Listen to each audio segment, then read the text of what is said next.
des stationnements de Star-Cité. Au milieu du terre-plein inaccessible, il y a la statue d'un scientifique polonais qui a donné son nom à une révolution, Copernic. Je trouve qu'il est beaucoup plus beau maintenant, ce Copernic. Au printemps 2016, André Poirier de la STM, le téléphone. J'ai travaillé avec lui. André me dit on a un gros projet de construction de voies de garage à côté de la station de métro Vio. Est-ce que vous savez, ça sert à quoi les voies de garage? Non? Dites non, comme ça je vais vous l'expliquer. Non, ok, je vais vous l'expliquer. Les voies de garage, ça sert à des trains qui, la nuit, quand le courant est coupé, partent avec les cantonniers, et oui, il y a des cantonniers à la STM, pour entretenir les voies du métro et les stations de métro. Donc, il y avait besoin de plus de voies de garage pour que plus de trains entretiennent le métro. Et donc, ça voulait dire qu'ils démolissaient tout ça. La STM, qui est une société de transport public extraordinaire, ce qu'ils font, c'est quand ils font un projet comme ça, ils disent on peut faire deux choses. On refait à l'identique coupé-collé, ou on vous donne l'argent pour faire un projet qui est mieux, qui est plus beau. Donc, une occasion en or pour nous de prendre cet argent-là et de la mettre à contribution. 2017-2018, on se met au travail. STM, Parc olympique, Espace pour la vie. À l'époque, c'est Charles-Mathieu Brunel qui dirige Espace pour la vie, donc on se met à travailler sur ce que pourra prendre forme ce projet-là. Je fais une petite pause intemporelle. Temporelle importante. Il faut également souligner tout le travail de Schlager-Maisonneuve-Mercier, l'arrondissement.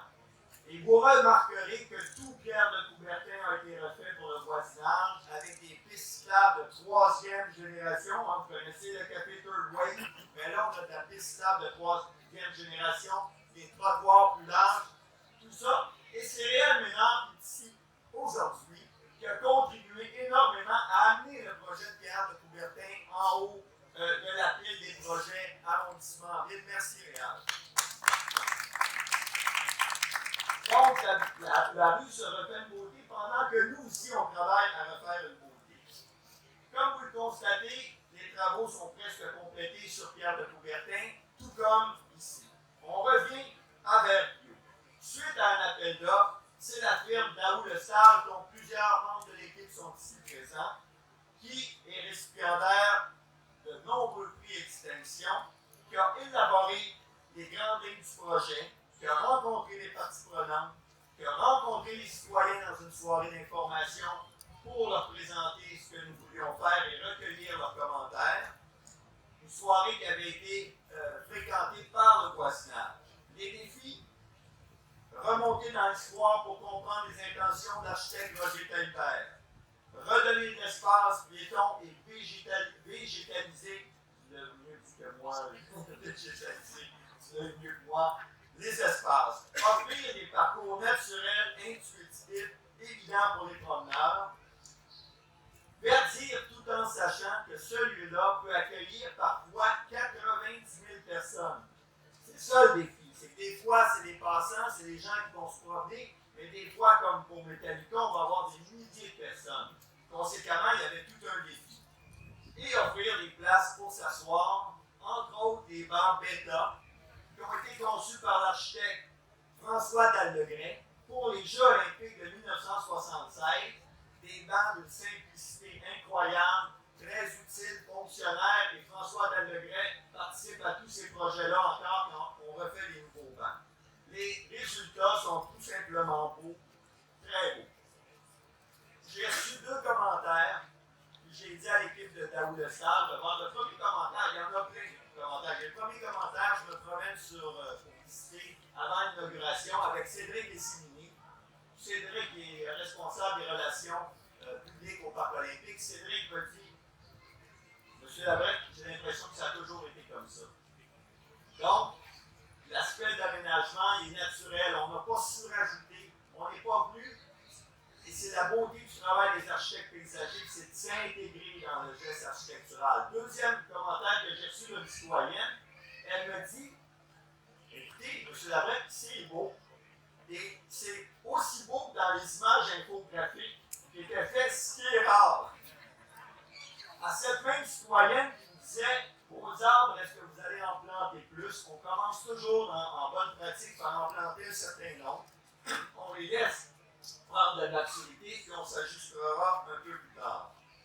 Donc, ça a été un travail d'équipe, mais le dire, c'est un euphémisme, c'est une trivialité. C'est bien plus que cela. C'est le résultat exemplaire, à mon avis, d'une collaboration entre les sociétés publiques, donc la Ville de Montréal et le gouvernement du Québec, en consultation avec les parties prenantes et les citoyens et citoyennes. On devait penser localement à nos voisins, à nos voisines, qui vont venir ici avec leurs enfants, qui vont venir se reposer, pique-niquer, jouer, participer à des activités. Et en même temps, on devait penser globalement aux millions de visiteurs qui visitent l'ensemble des institutions du quartier et du parc olympique. Il reste quelques petites choses à terminer.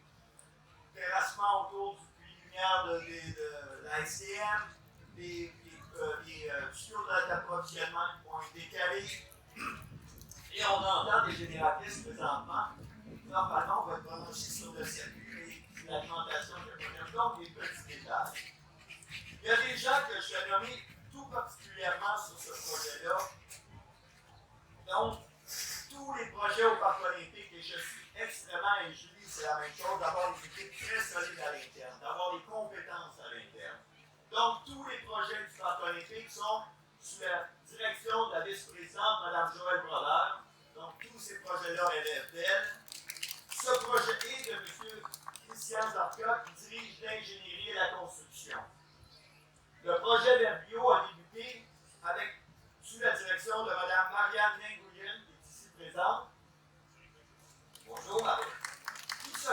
Elle s'occupe présentement d'un projet de nouvelle technologie, qui est la modélisation de données des bâtiments, en anglais BIM, donc c'est le projet sur lequel elle travaille. Et Pablo Marin, Julie, tu suis bien son travail, ingénieur extrêmement discret, qui a mené à bien ce projet-là avec Émilie Capieux d'Espace pour la vie. Merci Pablo pour ton travail.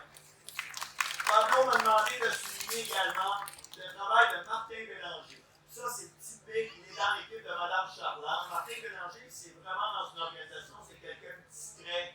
Martin, bonjour. C'est lui qui, au cours de toutes ces années de chantier, s'est occupé des entraves, c'est-à-dire de s'assurer que les piétons qui allaient au biodôme, qui allaient au planétarium, qui allaient à la tour, qui allaient au centre sportif, qui allaient au stade, se retrouvent dans les chemins complexes en changeant de pancarte.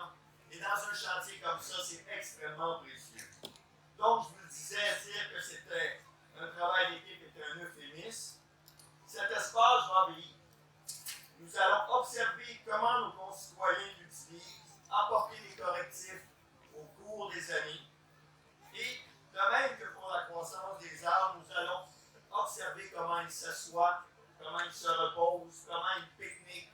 C'est extrêmement important. Donc, bravo, félicitations, merci à tous et toutes d'avoir accepté notre invitation, et tout particulièrement aux voisins et voisines du quartier. J'arrive à la fin de ma 62e page.